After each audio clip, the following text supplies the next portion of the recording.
नहमदुहु व नुसल्ली अला रसूलिहिल करीम अम्मा बाद फऊज़ बिल्लाहि मिनश शैतानिर रजीम बिस्मिल्लाहिर रहमानिर रहीम। हाज़रीन व नाज़रीन, आज मैं आपको बताऊंगा कि छाती में जमी हुई जो बलगम है या रेशा है उसको कैसे उखेड़ना है। तो आपने हमारा चैनल सुनने से पहले आपसे गुजारिश है कि हमारे चैनल को सब्सक्राइब करें, लाइक करें, शेयर करें और घंटी का बटन जरूर दबाएं ताकि हमारी हर आने वाली वीडियो जो है वो आप तक पहुंचे। तो आज हम बात करते हैं कि छाती पे जो बलगम जम जाती है और खंगारने से भी बाहर नहीं निकलती, उसका क्या तरीके का है, क्या इलाज है। तो ये बात जहन में रखिएगा। मैं पहले भी हस्बे मकबूल आज फिर आपके सामने वही बात, एक बात को मैं बार बार दोहराता हूं कि दुनिया का कोई भी नुस्खा जो है हर मरीज पर कारगर नहीं होता। उसका मिजाज सबसे अहम है। याद रखें, छाती पे बलगम जो है ये उजलाती असाबी तहरीक में भी होती है और ये गुद्दी उजलाती में भी होती है। और उजलाती गुद्दी वर्मी में भी होती है और उजलाती असाबी वर्मी में भी होता है। ये यानी कि ये उजलाती में भी है, गुद्दी में भी है। बाकी आपने उसकी नब्ज देखनी है, ये तसल्ली कर लेनी है कि आया कि ये उजलाती है या कि गुद्दी है। और अगर उजलाती नब्ज है तो उसकी जो बलगम होगी वो सफेद होगी, हल्की मैले रंग की होगी, यानी उसमें जो है वो बिल्कुल सफेदी तो नहीं होगी, मटियाला सा रंग होगा उसका। और वो अमूमन दाईं पसली में जो है वो दर्द भी महसूस होगी। और जो पीले रंग की है उसमें बाईं पसली में जो है वो दर्द महसूस होगी और उसका रंग जो है वो पीला होगा। उसको अमूमन रेशा कहा जाता है। बहरहाल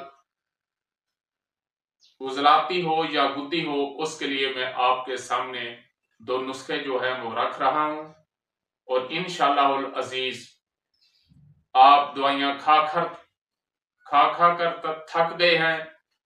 आपने बहुत सी बोतलें लगवा ली, बहुत सी टेबलेट खा ली, बहुत से कैप्सूल खा लिए, बहुत सी मजूने खा ली, बहुत से टीके लगवा लिए, बहुत से कोर्स करवा लिए, आपकी बलगम से जान नहीं छूट रही। तो ये बात तो लाजमी है कि मदारजे मर्ज को समझते हुए मदारजे अद्विया और मदारजे अग्जिया जो है वो इस्तेमाल करनी पड़ेंगी। इसलिए आपको किसी माहिर हकीम से राब्ता करना होगा। इलाज बिल गजा, तिब्बे यूनानी, कानून मुफरद अज़ा, और इससे इंशाल्लाह आपको कुल्ली शफा जो है वो मिलेगी।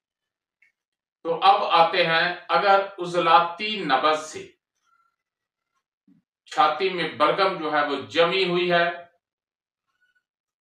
तो जमाल गोटे का एक दाना लें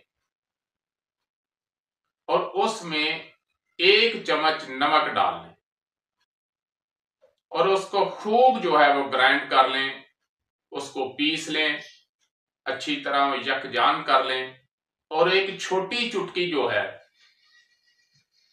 जिन बच्चों की छाती जो है वो खड़कती रहती है, बलगम जो है वो बाहर नहीं निकलती, तो उनको एक छोटी चुटकी जो है वो उनको चटा दें, ज्यादा नहीं चटानी। तो थोड़ी देर के बाद उल्टी आएगी और जो जमी हुई बलगम है फौरन बाहर निकल जाएगी और उसका सांस जो है वो बेहतरीन बहाल हो जाएगा। और अगर यह गुद्दी नब्ज की वजह से है तो फिर आपने रीमन असारा लेना है, थोड़ा सा, जितना के जमाल गुट्टे का दाना है उसी के बराबर रीमन असारा लेकर 1 चम्मच उसमें चीनी डाल लेनी है और उसको खूब अच्छी तरह ग्राइंड कर लेना है, उसको मिक्स कर लेना है, बारीक कर लेना है। और गुद्दी नब्ज, जो पीले रंग की बलगम जो है वो बाहर नहीं निकल रही, जमी हुई है अंदर, तो उसको आपने चटानी है एक छोटी चुटकी तो फौरन उल्टी आएगी और जमा हुआ बलगम जो है वो फौरन बाहर निकल जाएगा। वमा अलैना इल्लल बलाग। जी दोस्तों, अगर आपको हमारी वीडियो अच्छी लगी तो हमारे चैनल को सब्सक्राइब करें, लाइक करें, शेयर करें ताकि हमारी आने वाली हर वीडियो आप तक पहुंच सके और बेल आइकन यानी घंटी का बटन ज़रूर दबाएं। शुक्रिया।